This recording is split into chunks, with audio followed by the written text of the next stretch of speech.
Let's talk about Imran Khan, the former cricket star turned prime minister at the center of a political storm in Pakistan. आखिरी गेंद तक मैं मुकाबला करता हूं. He was kicked out of office last year, is now facing more than 100 legal cases, and was briefly arrested in May. It led to huge protests and violence. Khan says he's the victim of a conspiracy to force him out of politics for good. What is happening right now is not because of me. People in Pakistan are really divided over Imran Khan. His supporters see him as the only hope for the country, Imran has basically become a prophet of change. while his opponents accuse him of spreading lies and fueling a toxic style of politics. This became a two-way fight of rhetoric of like good versus evil. So who is Imran Khan? Why is he so divisive? And why is politics in Pakistan in such chaos right now?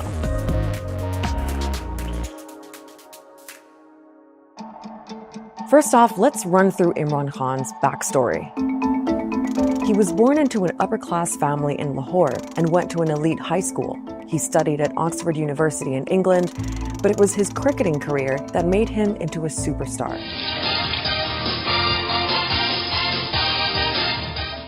In 1992, he led Pakistan to its first and only World Cup victory, and then retired from the sport. He's easily the greatest Pakistani cricketer of all time. A very glamorous cricketer too. That glamour, of course, brought him to the attention of high society in London. In the early 90s, he was hanging out with rock stars and royalty, and married a British aristocrat. But he was also getting into charity work, and raised money to open a cancer hospital in Lahore in memory of his late mother. Here's a cricketer, a public icon, trying to provide free cancer care in a country where this was not accessible for most people. And that then translated into a conversation he had about the role of corruption, improving governance, and then his entry into politics. In 1996, Imran Khan launched his own political party, Pakistan Tehreek-e-Insaf, which means Movement for Justice. He styled himself as an outsider on an anti-corruption mission, but his political career didn't really take off until 2011. That's when he held 2 rallies in Lahore and Karachi. Tens of thousands of people showed up. He was promising to bring a new kind of politics to Pakistan. And 7 years later, that message helped him get elected as prime minister.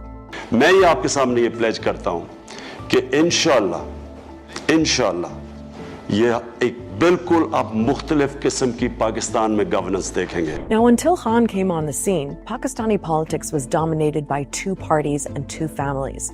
The Bhutto family, which is linked to the PPP, and the Sharif family linked to the PMLN. That's the party of the current Prime Minister, Shehbaz Sharif.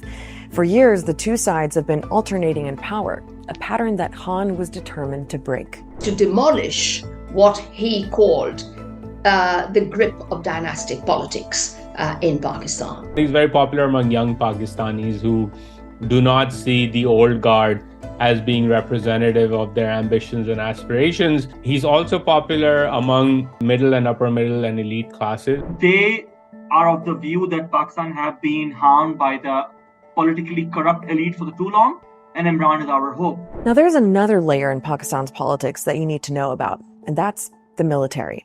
Since Pakistan's independence in 1947, there have been several military coups, and generals have ruled directly for 33 years in total.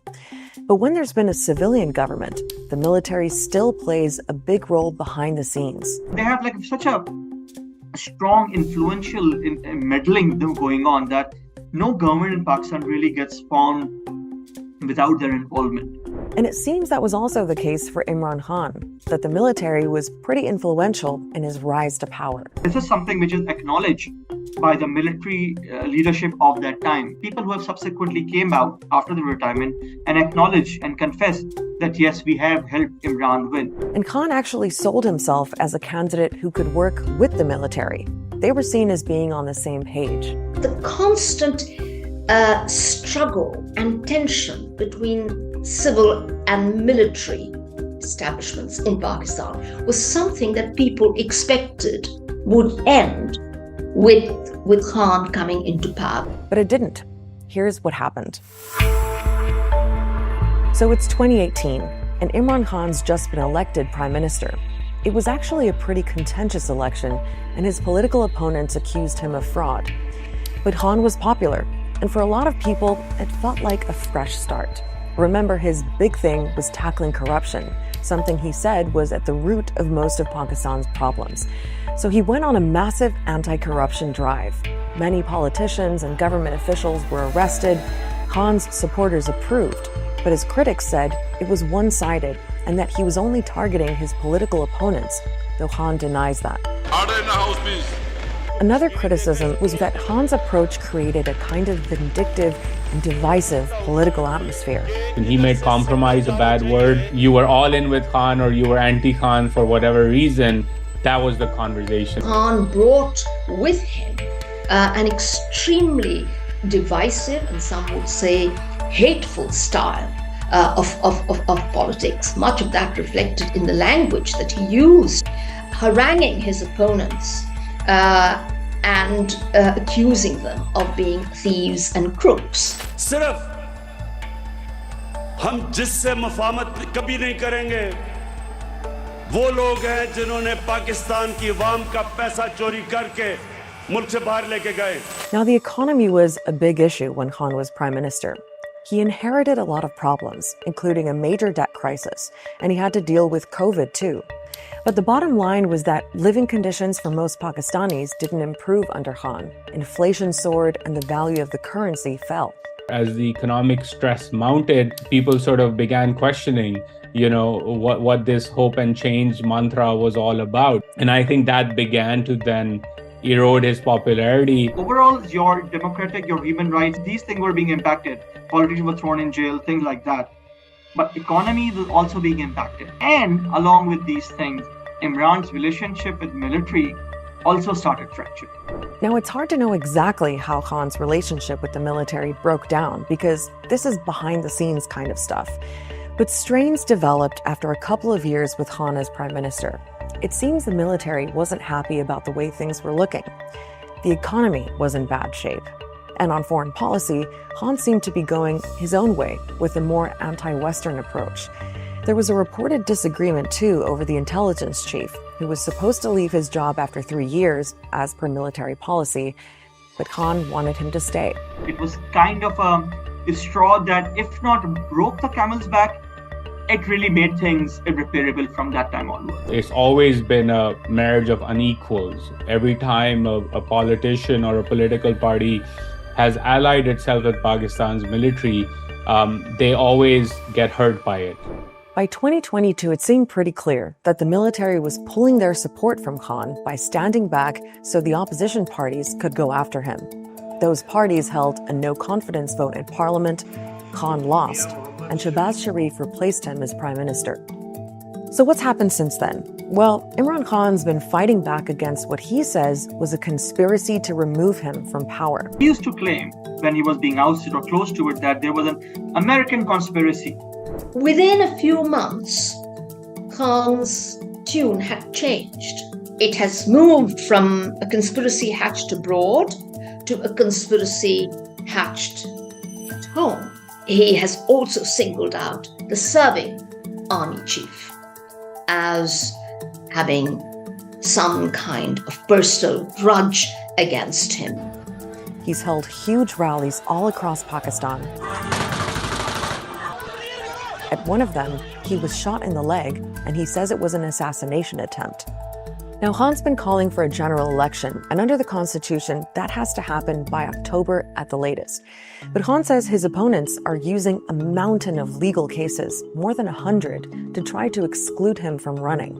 Every other day, there's some sort of case which comes up in a court appearance. They include all sorts of allegations, from corruption to terrorism, even attempt to murder. The military establishment, they're too scared for elections because they're scared I will win. So because of that, they're doing everything to make sure that I get out of the race. Being convicted on any one of these would lead to his disqualification, which is, I think, what they are trying for. It all got pretty dramatic in May, when Khan was arrested in connection with one of the cases. Anger against the arrest of Imran Khan has turned into violent confrontations. Tear gas shells have been fired at this crowd, blocking the main highway towards Islamabad. These are the protesters, and that in the distance is the police line. And since that violence, thousands of people linked to Khan's party have been detained, including senior leaders. An absolutely massive crackdown. Undeniably, the state has really come down hard on Imran and his party in a very brutal manner. The government is using similar tactics that he tried to use against them, and it's taken things to the next level. To his supporters, Imran Khan is the ultimate political victim. And everything that's happened in the last year or so has actually boosted his popularity. ये लोग जितना उसको दोबारा ना अल्लाह उसको ऊपर ला रहा है, अल्लाह इज्जत दे रहा है उसको, अल्लाह लाने वाला है। जो खान साहब कहते हैं बिल्कुल सही है, हम तो अपने लीडर के साथ हैं। By all accounts, Imran Khan today is Pakistan's most popular politician. I think there is agreement that if elections were to be held tomorrow, he would win. So Imran Khan is as popular as he's ever been. And disillusionment with the current government of Shehbaz Sharif probably has something to do with that.